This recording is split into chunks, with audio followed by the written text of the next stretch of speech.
안녕하세요. 초보택시입니다. 식사 잘 하셨습니까? 저는 공항입니다.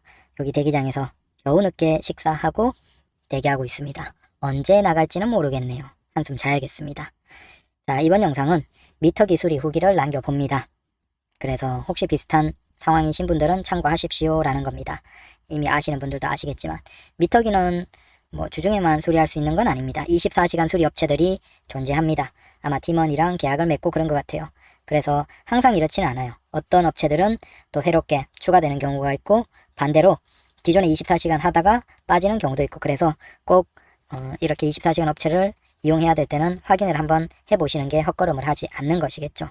가까운 곳에 한번 전화 한번 돌려보시고 가시는 게 좋습니다. 오늘 확인한 걸로 현재 6업체가 있습니다. 그래서 지역별로 보면 동작, 양천, 강서, 강북, 강서, 성북 이렇게 있습니다. 아무래도 동쪽은 없네요. 동쪽은 없고 그다음 위쪽이랑 서쪽은 확실히 많네요. 아무래도 택시가 많다 보니까 그런 것 같습니다. 저는 이제 중형으로 바꾸고 기존에 미터기 이런 건 다시방 안에 다 넣어놨죠. 안 쓰니까 장착은 되지만 쓰진 않습니다. 그러다가 이제 써야 돼서 달고 처음에는 문제는 없었는데 간헐적으로 이렇게 에러가 떠요. 그래서 왜 에러가 떠지? 근데 이 에러가 또 시동을 껐다 키면 될 때도 있고 그 다음 처음에는 초기화도 몰라서 시동을 껐다 켰어요. 그런데 미터기는 초기화하는 버튼이 왼쪽 하단에 있습니다. 대략 손가락으로 왼쪽 하단 부분에 버튼 있는 거 누르면 다시 켜집니다. 굳이 시동을 껐다 키진 않아도 됩니다. 근데 이걸 껐다 켜도 될 때가 있고 또 안 될 때가 있는 거예요. 우리 택시는 장비가 골치 아프면 또 머리 아프죠. 그래서 이게 이 결제기 문제가 아니고 혹시 통신 문제인가 해서 밑에 모뎀이 있는데 그 모뎀에 역시나 재부팅인지 아니면 초기화인지 뭔가 버튼이 있어요. 그래서 그것도 눌러보면 다시 막 신호가 시작부터 깜빡깜빡거리고 그러면 또 되는 경우가 있고 안 되는 경우가 있고 그래서 그 나오는 내용은 이거예요. IC 카드 오류 그 다음에 통신 오류 이런 식으로 두 개가 뜨는 거예요. 이게 첫날에는 둘째 날인가 뭐가 있었냐면 공항에서 이제 외국인 손님이에요. 타시고 갔죠. 구성도 갔는데 이제 내려드리는데 결제를 하는데 또 에러가 뜨죠. 참 돌겠죠. 근데 카드를 하나 주시고 에러가 뜨고 손님은 혹시 카드가 문제인가 싶어서 다른 카드를 주셨어요. 그 카드도 역시나 또 똑같이 IC 카드, IC 무슨 칩인가? IC 카드인가? 그게 안 된다라는 식으로 에러라고 뜨고 세 번째 카드를 또 받았죠. 근데 또 역시나 안 됩니다. 너무 이상해서 제 카드를 한번 해볼게요. 간단하게 얘기 드리고 제 카드로 한번 했어요. 근데 제 카드도 안 돼요. 이거 정상적으로 조금 전까지 사용했던 카드인데 이게 지금 결제기가 문제인 것 같아서 일단 시동 한번 껐다가 다시 켜보겠다. 그때는 재부팅 버튼도 몰랐어요. 그래서 시동 껐다가 다시 켜고 그 상태에서 역시나 제 카드를 꼽으려고 했어요. 제 카드를 먼저 테스트를 해보려고. 근데 그 외국인이 됐다고 그냥 내 카드로 다시 한번 바로 해보라고. 제 거 하지 말고. 그래서 그때는 별 생각이 없었는데 손님 거 받고 하니까 껐다 키니까 이제 결제가 됐어요. 그리고 영수증을 같이 드렸죠. 그리고 저는 이제 좀 짜증이 나니까 짜증 나는 상태로 쳐돌려서 쭉 나오는데 그 손님이 왜 내 카드로 다시 확인하지 말고 자기 카드로 바로 결제를 하라라고 얘기를 했는지 이제 그 나오면서 생각이 난 거예요. 그게 뭐냐 생각을 해보면 우리는 이제 IC칩이 있으니까 카드 복제가 거의 불가능하죠. 근데 예전만 하더라도 사실은 그 IC칩이 없을 때는 카드 복제 사건들이 많았죠. 아마 근데 그분 카드에도 IC칩이 달려 있었거든요. 그러니까 사실은 카드 복제 같은 거 불가능하긴 한데 아무래도 그분은 제 카드가 비어있는 카드죠. 그래서 그 비어있는 카드로 꼽아놓고 그 사람 카드로 해서 혹시 복사를 하는 건 아닌가라고 의심을 한 게 아닐까 생각이 돼요. 그래서 자기 카드로 바로 그냥 결제를 하라라고 얘기를 하더라고요. 그래서 돌아서서 나오는데 그 생각이 딱 들어서 되게 미안한 거예요. 괜히 또 외국인이 오해를 했겠구나. 좀 짜증도 나고. 근데 그러고 또 중간에 결제가 되다가 안 되다가 또 다른 것은 며칠 안 됐는데 맞네요. 저기 단거리 그냥 근처가 있는데 젊은 친구인데 4명이 탔죠. 그리고 3명은 내리고 이제 1명이 결제를 하는데 또 통신 장애입니다. 이런 식으로 뜨고 안 돼요. 재부팅해도 안 돼요. 그래서 제가 막 뻘쭘해 하고 있는데 그분이 송금을 해드리겠다고. 그래서 이거 다시 한번 해보겠습니다 그러는데 그 손님은 이제 괜찮다고 그냥 계좌 불러달라고 얘기를 해서 송금을 받았죠.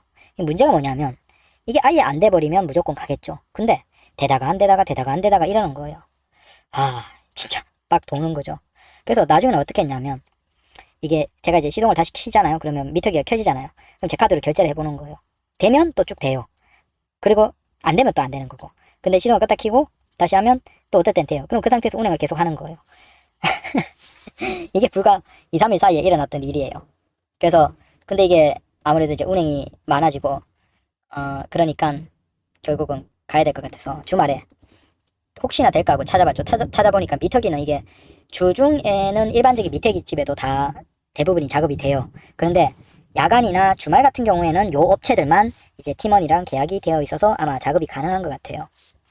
그래서 여기서 찾아보고 가장 가까운 곳이었던 어느 곳으로 갔어요. 가니까 기사 거기 전화하니까 이제 그분께서 아유 오시라고 아마 이렇게 증상 들어보고는 아마 통신 쪽에 문제인 것 같다 와보시라 라고 얘기를 해서 가서 이제 바로 체크를 해보시고 그 다음 아마 일단은 통신 문제인 것 같으니까 카드 결제기가 있잖아요. 우리가 외부에 숫자 치고 이렇게 뭐 운행하는 거 있잖아요. 기계 큰 덩어리 그거 자체가 고장인 건 잘 없는 것 같아요. 그거 자체가 아니고 거기에 연결되어 있는 통신이 있어요. 모뎀이 있는데 그 모뎀 부분이 고장이 있나 봐요. 그러니까 크게 보면 모뎀이 있고 그 모뎀에 유심이 있어요. 마치 우리 핸드폰이랑 똑같아요. 기계 덩어리 핸드폰이 통신하는 핸드폰이 있고 그 핸드폰에 우리가 직접 이제 입력이 되어 있는 그 유심이 있죠. 그거랑 똑같은 형태로 저기 밑에 아마 미터기 옆에 다 부착이 되어 있을 겁니다. 그래서 일단 이거 주말이라서 지금 증상은 통신 문제인 것 같아서 요 모뎀을 바꿔보겠다. 그래서 아마 거기는 다른 모뎀이 있는 것 같아요. 상태를 보면 이게 뭐 새 모뎀인 것 같지는 않고 뭐 수리가 된 어떤 모뎀이거나 뭐 그런 것 같아요. 그래서 여튼 다른 모뎀으로 바꾸고 유심은 이제 옮겨서 꼽아놓고 했고 저는 이제 결제가 잘 돼요. 그렇게 바꾸고 난 다음에는 아직 결제 오류가 없었습니다. 거의 문제는 해결된 것 같아요. 그런데 이제 그런 모뎀을 교체하는 건 주말도 가능하대요. 그러니까 주말이나 야간도 가능하고 근데 모뎀이 안 되면 유심을 바꿔봐야 된대요. 근데 유심 같은 경우에는 이게 야간이나 주말은 어렵고 이게 통신 사실상 우리가 일반 핸드폰의 유심과 똑같은 것이기 때문에 결국 통신사가 하는 그 시간대 전후로 이렇게 끝나는 시간 시작 시간 1시간 텀을 두고 그렇게 하시는 거예요. 그래서 된대요. 그러니까 이게 모뎀을 교체하는 건 주말도 가능하고 아니면 뭐 일반적인 정상 같은 경우는 주말이나 야간도 가능한데 유심까지 바꿔보는 완전 그렇게 작업을 해보는 건 주말이나 야간은 안 되고 주중 그 통신사 하는 시간대만 가능하다라는 겁니다. 그래서 그렇게 해서 여러분들도 혹시나 미터기 결제 오류가 가끔씩 나고 그러시면 시간 되실 때 근처에 있는 여기에서 이제 뭐 주말이거나 야간이면 찾아가시고 근데 여기는 이제 제가 찾아갔던 것도 그렇고 그냥 조금 좋았던 게 뭐냐 하면 제가 생각하기에 아마 이분들은 작업을 그 정비 작업을 전문적으로 하시는 것 같아요. 그러니까 일반 미터기 작업도 하는데 그런 정비 작업을 많이 하시는 것 같아요. 그래서 우리가 일반 미터집 같은 경우에는 가면 조금 마음이 좀 불편하죠. 왜냐하면 주로 이제 택시 작업 대폐차 하면서 이제 작업하시는 게 많으니까 사실 눈치도 보이고 거기에서 또 이거 미터기 뭐 안 된다고 증상 보고 수리해달라 그러면 그 새로운 기사님은 또 차 대폐차하고 빨리 받아야 다 하고 나가야 되는데 막 그러면 서로 눈치 보이고 그렇죠. 그래서 좀 뻘쭘하기도 하고 그런데 여기 중에서 한 곳에 이제 아마 이렇게 지정되어 있는 곳들은 아무래도 정비가 위주로 많이 하시겠죠. 그리고 주말 같은 경우에는 뭐 일반적인 대폐차 작업은 덜 할 테니까 그래서 오히려 마음은 좀 편했고 좋았습니다. 그래서 이러거나 저러거나 혹시 카드 결제 오류가 나시는 분들은 시간 되실 때 시간 내셔서 미리미리 한번 가서 확인을 해 보십시오. 저도 이제 이거 결제하고 고치고 나서 이제 오류가 전혀 안 뜨니까 일단 기분이 굉장히 편하네요. 이제 열심히만 하면 되는데 네, 게을러지면 안 되겠죠. 자, 다들 이제 밤 운행 잘 하십시오. 그리고 나중에 낮 운행 하신 분들은 고생하셨습니다. 집에 가서 푹 쉬시고 또 내일 즐거운 하루 하셔야죠. 밤 운행 하시는 분들은 저도 지금 잠깐 눈 붙이고 나가면 또 야간 오늘부터 이제 뛰어야 되거든요. 그럴 생각이라서 같이 밤 운행 합시다. 자, 푹 쉬십시오. 고생하셨습니다.